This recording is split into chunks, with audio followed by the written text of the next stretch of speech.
এখন শুনবেন সংবাদ শিরোনাম। রাজনৈতিক সংকট সৃষ্টি করেছে অন্তর্বর্তী সরকার ও ঐকমত্য কমিশন, অভিযোগ ফখরুলের। সংকট উত্তরণে সরকারের পাশে থাকার প্রত্যয়।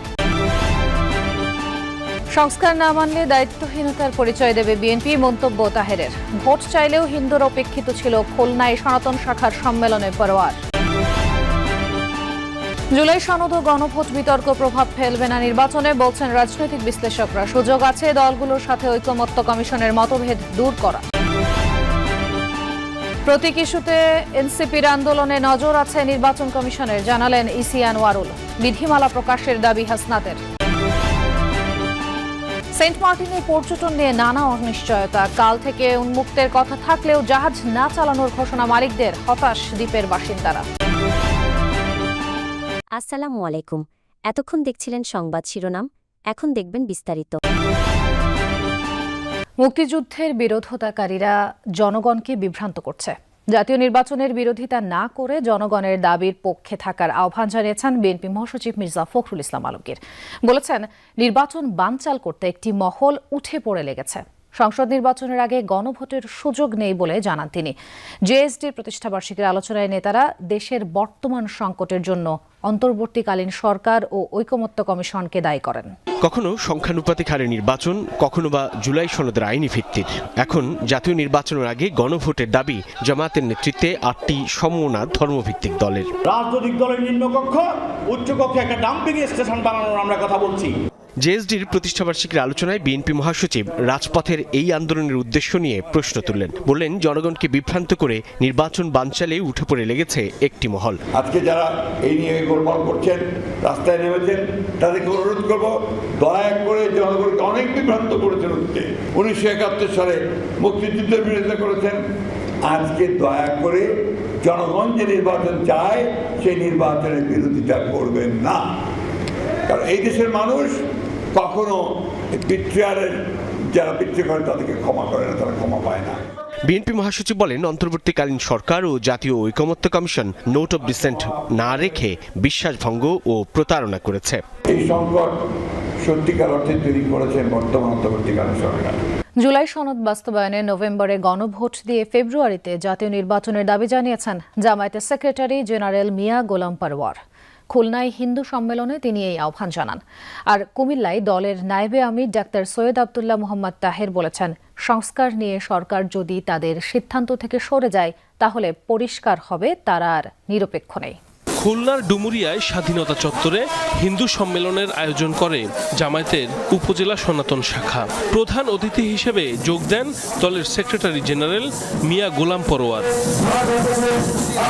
সম্মেলনে তিনি বলেন, গত 54 বছরে হিন্দু ধর্মাবলম্বীদের রাজনৈতিকভাবে ব্যবহার করা হয়েছে।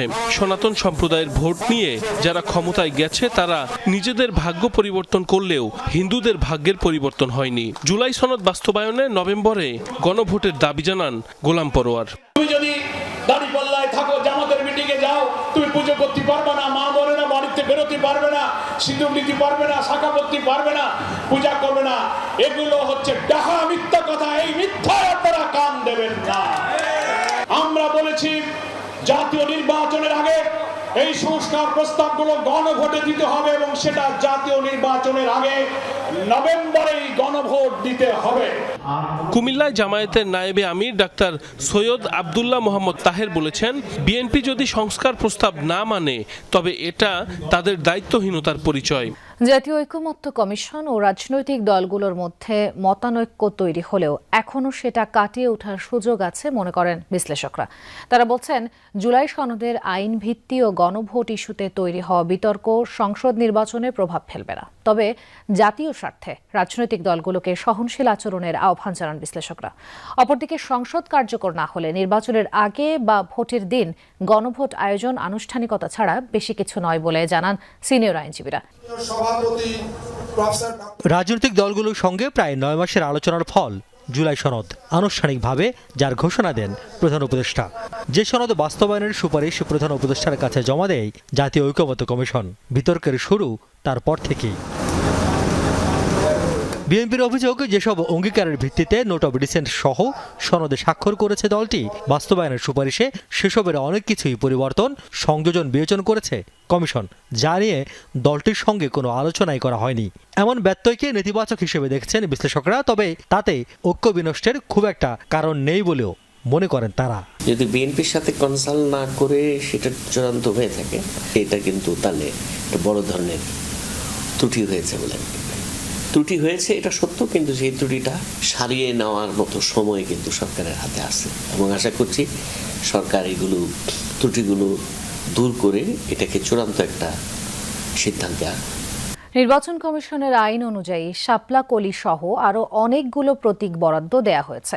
এখনও যারা আন্দোলন করছে সেই বিষয়টিও ইসির নজরে আছে, বলছেন নির্বাচন কমিশনার আনোয়ারুল ইসলাম। দুপুরে পটুয়াখালী সার্কিট হাউসে এক মতবিনিময় সভায় অংশ নেন তিনি। বলেন, গণভোটের বিষয়টি এখনও নির্বাচন কমিশনের নজরে আসেনি, তা নিয়ে সিদ্ধান্ত নেবে সরকার। তিনি আরও বলেন, ফেব্রুয়ারিতে নির্বাচনের জন্য কোনো চ্যালেঞ্জ নেই, সকল প্রস্তুতি সম্পন্নের পথে। সভায় নির্বাচন কমিশনের সিনিয়র সচিব, পটুয়াখালী জেলা প্রশাসক সহ অন্যান্যরা উপস্থিত ছিলেন। গণভোট নির্বাচনের আগে হবে না কবে হবে, বিষয়টি এখনো নির্বাচন কমিশনের নজরে আসে নাই।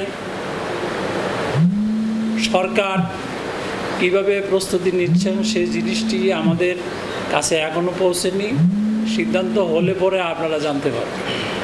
নির্বাচন কমিশন একটি সাংবিধানিক প্রতিষ্ঠান, যেসব ভিত্তিতে তারা প্রতীক তালিকাভুক্ত বা বাদ দেয় সেই বিধিমালা প্রকাশের দাবি এনসিপির দক্ষিণাঞ্চলের মুখ্য সংগঠক হাসনাত আব্দুল্লাহর।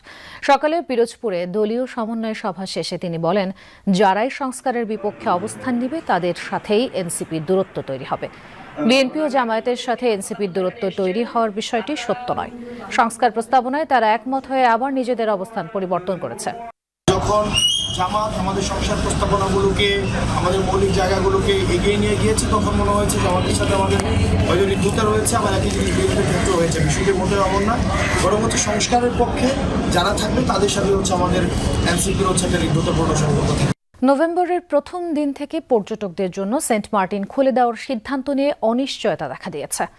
দক্ষিণের এই জনপ্রিয় পর্যটন স্পটটিতে সীমিত আকারে শুধু দিনের বেলায় ভ্রমণের অনুমতি দেওয়ায় শঙ্কা জানিয়েছেন দ্বীপের ব্যবসায়ী ও বাসিন্দারা। তবে সিদ্ধান্ত বাস্তবায়নে সরকারের পক্ষ থেকে কার্যকর কোনো ব্যবস্থা দৃশ্যমান নয়। এমন পরিস্থিতিতে শনিবার থেকে পর্যটক খরার আশঙ্কায় জাহাজ চালানো শুরু না করার ঘোষণা দিয়েছেন জাহাজ মালিকরা। দ্বীপের একমাত্র বন্দর বহুদিন পর পর্যটকদের পদচারণায় মুখর হবে, এমন আশায় বাসিন্দারা এভাবেই সমুদ্র পাড়ে ভিড় করে প্রতিদিন। এখানে পর্যটকদের বহনকারী জাহাজ ভেড়ার কথা, কিন্তু নোঙর করার একমাত্র জেটিটি এখনও সংস্কারই হয়নি। কবে হবে তাও বলতে পারে না কেউ। বিশ্বাস নাই ওদের যে জাহাজ আসবে, ওটা তখন তো বিশ্বাস দিতেছে 1 তারিখে জাহাজ আসবে, তখন আবার বাজাইতেছে ব্রিজের কাজ শেষ হয়নি। শুরু করলে নাহলে বুঝলাম যে কাজ চলমান আছে, এটা শেষ হবে, যেখানে শুরুই করে নাই তাহলে শেষ হবে কবে? জীববৈচিত্র্য রক্ষার কথা বলে সাধারণ পর্যটকদের আনাগোনা বন্ধ করে দেওয়া হয় দেশের একমাত্র এই প্রবাল দ্বীপে। 8 মাসেরও বেশি সময় বন্ধ থাকার পর সীমিত আকারে শুধুমাত্র দিনের বেলা পর্যটকদের জন্য খুলে দেওয়ার ঘোষণা দিয়েছে জেলা প্রশাসন। নভেম্বরে শিপ আসবে, কিন্তু লোকজন এসে থাকতে পারবে না সেন্ট মার্টিনে। তাহলে তো আমাদের সেন্ট মার্টিনের মানুষের হতাশাজনক, ব্যবসার ক্ষেত্রে অনেক ক্ষতিকর।